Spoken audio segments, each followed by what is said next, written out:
সোনামায়ের photoshoot নিয়ে এত রাজ্যের কমেন্ট, এত রাজ্যের এত মানে বক্তব্য মতামত আমাদের কমেন্ট বক্সে সবাই দিয়ে গেছে। তো মেন কথা হচ্ছে যে ওকে যে আমি এত ছোট বয়সে ফটোশুট করিয়েছি তাতে ওর শরীর খারাপ হবে, তাতে ওর ক্ষতি হবে। আরে বাবা, বুঝে পাই না সন্তানটা কার, মানে মায়ের থেকে মাসির দরদ বেশি।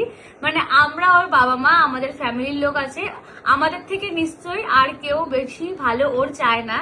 যতই মানুষ যত ভালোবাসুক না কেন, যতই মানুষ সাপোর্ট করুক না কেন, যতই যাই করুক না কেন, আমার মনে হয় আমরা মানে ওকে পৃথিবীতে এনেছি আমাদের দুজনের থেকে ভালোবাসা, আমাদের দুজনের থেকে ওর ভালো আর কেউ চায় না। তো তোমরা যেভাবে বলছো ফটোশুট করলে শরীর খারাপ হয়ে যাবে, অনেকে ভালো কমেন্ট করেছে, প্রচুর মানুষ বলেছে কিউট, বেশিরভাগ মানুষ বলেছে ও লিটনের মতো দেখতে। কিছু কিছু লোকের যাদের সহ্য হয় না, আমি বলছি এক মিনিট, যারা তাদের ছোটবেলায় এই ফটোগুলো বা এই মুভমেন্ট গুলো পায়নি তারা বিশেষ করে বেশি কমেন্ট করছে। আমার মনে হয় প্রত্যেকেরই এটা উচিত।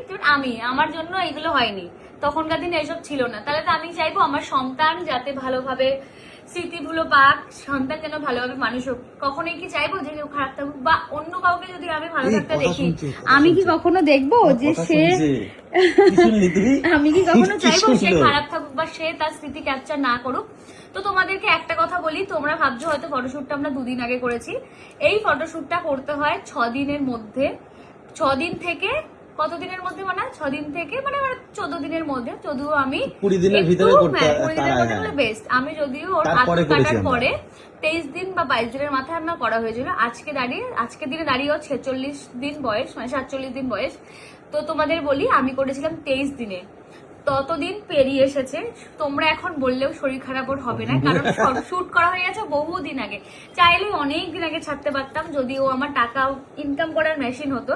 তোমাদের একটা ইনফরমেশন দিয়ে দিই, আমার আগেও যা ভিউজ ছিল এখনো তাই ভিউজ আছে। ও আসাতে আমার কোনো কিছু এই না যে ও এসেছে বলে আমি খুব ভিডিও চাচ্ছি, ও এসেছে বলে যার জন্য আমাকে মানে সারাক্ষণ ভিডিও নিয়ে পড়ে আছি। এই 1 মাস নাগাদ আমি ভিডিও আরো করছি না। এই 45 দিনে আমরা কটা ভিডিও ছেড়েছি? হ্যাঁ, আমরা করছি না। আমার সেই যে একটা ভিডিও করার এনার্জি, সেই জিনিসটা আমার মধ্যে আর নেই। আর মনে হচ্ছে যেন ওকে নিয়েই সময় কাটাই, ওকে নিয়েই থাকি। তবুও টুকটাক এই লাইনে আছি, কাজ তো করতে হবে। 1 মাস বসে থাকলে হয়তো খাবার পাবো, পরের মাসে ভিডিও না ছাড়লে আর খাওয়া জুটবে না। যাই হোক, তো তোমরা যে জিনিসগুলো কমেন্ট করছো তোমাদেরকে বলে দিই, এটা একদম সেফ। এত ছোট বয়সে 6 দিনের মাথায় করা যায় মানে কি, একটা প্রফেশনাল লোক দিয়ে আমরা করিয়েছি। তারা একদম তাদের কি বলবো, তাদেরকে কি বলে ট্রেনিং প্রাপ্ত মানুষ, ওদের ট্রেনিং নিতে হয়। কদিন বাদে ওদের সবকিছু ট্রেনিং নিয়ে বেবিদের হাত মানে নিতে হয়। তোমরা এটা ভাবো যে একটা বেবিকে নিয়ে ওরা কাজ করবে, অবশ্যই তারা প্রফেশনাল, সবাই মানে গাইড করার মানুষ। ওকে ওর ফটোশুট করার জন্য 4 জন এসেছে। তার মানে কি, প্রত্যেকের আলাদা আলাদা একটা ডিপার্টমেন্ট আছে, প্রত্যেকের আলাদা আলাদা কাজ আছে, প্রত্যেকের আলাদা আলাদা একটা দায়িত্ব আছে। তো এই না যে ওকে আমরা কাজ করিয়েছি, ওকে দিয়ে আমরা কষ্ট করিয়েছি, বড় হলে ওই আমাদেরকে বলবে মা আমার জন্য কি করেছো। আর এই জিনিসটা আমাদের করার ইচ্ছে ছিল, এই জিনিসটা আমরা করেছি। তোমরা যাই বলো তাই বলো, তোমরা দেখতে পাবে আরো অনেকেই কিন্তু এই জিনিসটা করছে। আমি হয়তো এখন এটা রিভিল করছি, কিন্তু অনেকে আছে, আমার জানা অনেকেই আছে যারা এই জিনিসটা করছে। এমনকি কিছুদিন আগেও আমি দেখলাম পায়েল বলে, তোমরা অনেকেই চেনো, ও কিন্তু করেছে। ওকেও দেখি মানুষ অনেক কথা বলছে। আর আমি বুঝে পাই না, আর পৃথিবীর মানুষ কাজ করলেও কেউ কিছু বলে না, আমরা কিছু একটা করলেই মানুষ খারাপ কমেন্ট করতেই থাকবে। আমরা শুধু টাকা ইনকামের জন্য করি, আর যদি করেও থাকে বেশ করেছি।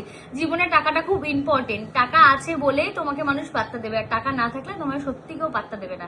তো তোমরা যারা যারা বলছো তো বলতে থাকো, যদিও আমার যায় আসে না। তো মাম্মা কিছু বলে দাও।